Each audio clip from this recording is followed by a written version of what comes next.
Olá pessoal, bem-vindo a mais um bate-papo aqui no nosso canal, o canal da eletricidade, que hoje começa uma série de vídeos sobre a qualidade de energia elétrica. Entre outras coisas, nós vamos falar aqui de um fenômeno que acontece em milhares ou milhões de edificações em todo o mundo, que é o aumento da velocidade de rotação daqueles medidores de energia a disco, aqueles medidores antigos, e consequentemente erros de medição que aumenta o valor da conta de energia elétrica, né? Esse mesmo fenômeno também ele é responsável pelo aquecimento de condutores, pela queima prematuras de eletroeletrônicos, né? Pelas quedas de tensão, pelo aumento indesejável da velocidade de motores elétricos monofásicos ou trifásicos e, consequentemente, perdas com sobreaquecimento dos enrolamentos e danos nos isolantes e muito mais, né? Esse fenômeno chama-se harmônicos de tensão e corrente, que, falando de uma maneira assim muito popular, nada mais é do que a distorção, um ruído, uma impureza velada e indesejável que compromete a qualidade da energia elétrica da sua casa ou de uma instalação comercial ou industrial que seja, implicando no consumo extra e desnecessário de energia elétrica. Esse assunto ele é muito importante, mas também muito pouco conhecido da maioria dos profissionais de eletricidade. Inclusive, a gente vai abordar nessa série de vídeos aqui tudo sobre aqueles economizadores de energia elétrica, né, que são vendidos aí no Mercado Livre, por exemplo, e que são denominados filtros economizadores de energia e que prometem reduzir em até 40% o consumo de energia elétrica. Teoricamente, em tese, esses dispositivos eles podem até melhorar a qualidade da energia, né? Fazendo, digamos assim, uma limpeza, uma filtragem e mitigando esses ruídos que em alguns casos são desastrosos. Mas será que esses filtros realmente funcionam? Será que serve para todo tipo de instalação? Né? Se você acompanhar essa série de vídeos, vocês realmente vão se surpreender com o que nós vamos abordar aqui sobre as causas e consequências da presença de harmônicos, né? Sobre os valores limite para os harmônicos e, por fim, as tratativas desse fenômeno tão indesejável nos circuitos elétricos prediais e industriais que não podem ser identificados por simples multímetros ou amperímetros. Existem instrumentos dedicados, inclusive de baixo custo, que além de gravar todos esses eventos, ainda geram relatórios, gráficos e medem praticamente todas as grandezas elétricas, né? Tipo tensão, corrente, potências aparentes, ativas e reativas, harmônicos, normalmente até a 40ª ordem, além do fator de potência, sequência cíclica de fases, desequilíbrios no sistema elétrico e muito mais, né? Esse é um assunto complexo, é mesmo para profissionais de engenharia, mas nós vamos aqui esclarecer através de uma linguagem muito fácil e de forma que até mesmo um simples curioso por eletricidade ou mesmo uma dona de casa vai conseguir entender. Vamos lá então? Para a gente entender melhor esse fenômeno dos harmônicos, né, essa praga invisível que assola as instalações elétricas, é preciso voltar um pouco no tempo. Numa residência típica dos anos 70, o consumidor ele possuía uma carga instalada predominantemente resistiva, composta basicamente por chuveiros e ferros elétricos, lâmpadas incandescentes, sendo que o número de equipamentos eletrônicos mesmo, né, se resumia, na maioria das vezes, a um aparelho de televisão ou no máximo aí uma geladeira ou um ar-condicionado. É tudo muito simples, tudo muito básico, desprovido de qualquer eletrônica de controle. O resultado disso era uma corrente essencialmente senoidal em cada fase e uma corrente com valor de neutro muito baixo, né, a uma frequência de 60 Hz, que é a frequência fundamental da rede. Ou seja, não tinha harmônicos naquele tempo, né? A energia era limpa. Mas aí o tempo foi passando e atualmente a gente vive uma realidade completamente diferente com os eletrodomésticos modernos. Hoje, qualquer edificação é possível encontrar mais de uma televisão LED, né? Várias lâmpadas fluorescentes compactas ou mesmo LEDs, né?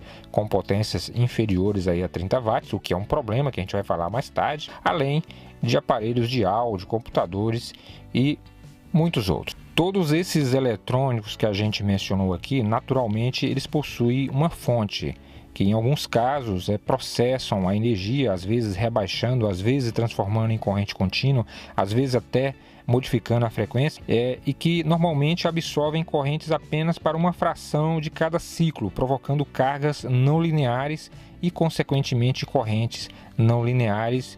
E é exatamente isso que gera esses estranhos fenômenos, esses ruídos para a frequência da linha de 60 Hz, que são os famosos harmônicos. Por esse motivo, o circuito de distribuição ele contém não apenas frequências de 60 Hz, o que seria o melhor dos mundos, o que seria o ideal, mas também tem uma bagaceira de ruídos aí de 180 Hz, de 300 Hz, que seria o caso da quinta harmônica, né? E múltiplo desses valores aí até 900 Hz ou superiores. Um exemplo clássico disso são as lâmpadas fluorescentes compactas.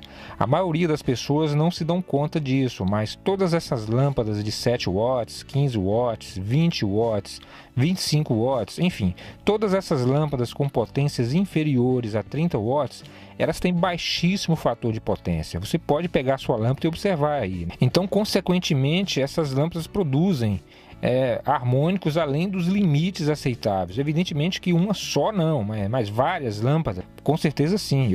Eu já peguei uma edificação que tinha mais de 300 lâmpadas de 15 watts e o resultado disso foi distorções harmônicos totais superiores a 200%, quando o limite é de 50% em corrente e 8% em tensão, conforme a gente vai falar, né, mais adiante. Pessoal, olha só que coisa interessante que eu vou mostrar para vocês agora. Nós temos aqui uma lâmpada fluorescente compacta da Philips de 23 watts. A corrente nominal dessa lâmpada é de 230 miliamperes, o que daria aproximadamente 1 ampere dividido por 5 partes. Mas o fator de potência dessa lâmpada é de 0,55. O fator de potência é algo que vai de 0 a 1, e quanto mais baixo é o seu valor, pior é a qualidade de energia elétrica. Então essa lâmpada ela tem a metade da eficiência energética esperada para ela. Essa lâmpada que tem 23 watts, ela tem 1449 lumens. Se você comparar essa lâmpada aí com uma lâmpada de 45 watts, que tem 190 miliamperes, olha só que interessante. A lâmpada de 45 watts tem apenas 190 miliamperes e a lâmpada de 23 watts tem 230 miliamperes, ou seja, uma lâmpada que tem a metade da potência luminosa da lâmpada de 45 tem praticamente a mesma corrente. Aliás, a corrente dela é mais alta devido ao seu fator de potência ser muito baixo. Essa lâmpada de 45 watts aqui, ela tem um fator de potência de 0,92, o que é muito bom, é perfeito, tá? Melhor do que isso, só 0,95, 0,98, então, né? Só que é difícil encontrar. Então, a eficiência luminosa dessa lâmpada de 45 watts é de 2.850 contra 1.449.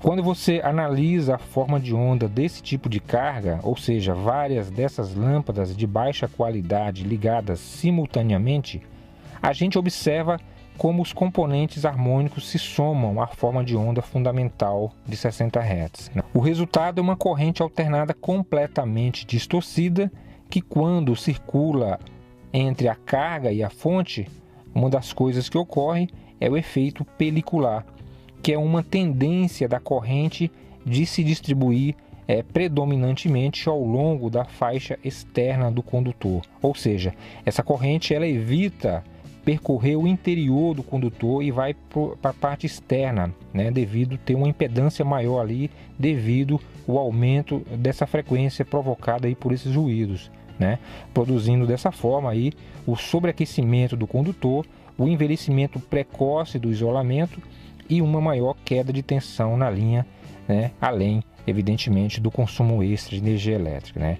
Às vezes você não consegue perceber esse fenômeno devido à falta de instrumentos dedicados e talvez não entenda por que um condutor dimensionado adequadamente está passando uma corrente alta ali e aquecendo. Um outro efeito dos harmônicos num circuito industrial, por exemplo, é o aumento da ressonância paralela, né, que se manifesta em circuitos de correção de fator de potência, podendo queimar prematuramente os capacitores ou até mesmo explodir essas células capacitivas. Esse fenômeno ele desafia as equipes de manutenção que simplesmente substituem os capacitores e os componentes de manobras envolvidos. E logo depois de alguns meses o fenômeno que é permanente, ele volta a danificar os componentes.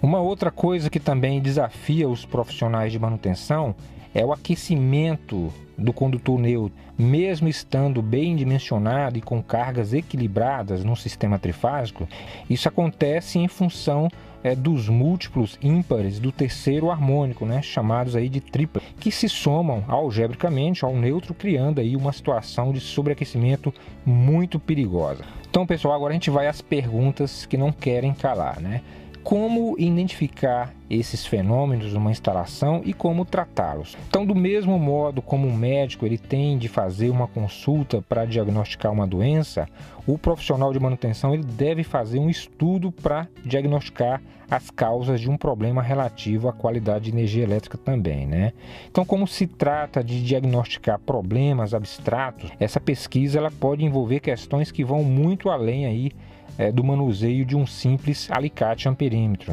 Pessoal, a gente está chegando aqui ao final desse bate-papo, mas eu queria dizer para vocês que existe um instrumento portátil e de baixo custo que auxilia esses diagnósticos. Nós estamos falando desse cara aqui que vai ser tema para o nosso próximo bate-papo, tá? Então, a gente vai ficando por aqui. Espero que vocês tenham gostado do bate-papo de hoje. Não percam essas séries. A gente vai revelar muitas outras coisas interessantes. Então, um abraço e até o nosso próximo bate-papo aqui no seu canal da Eletricidade.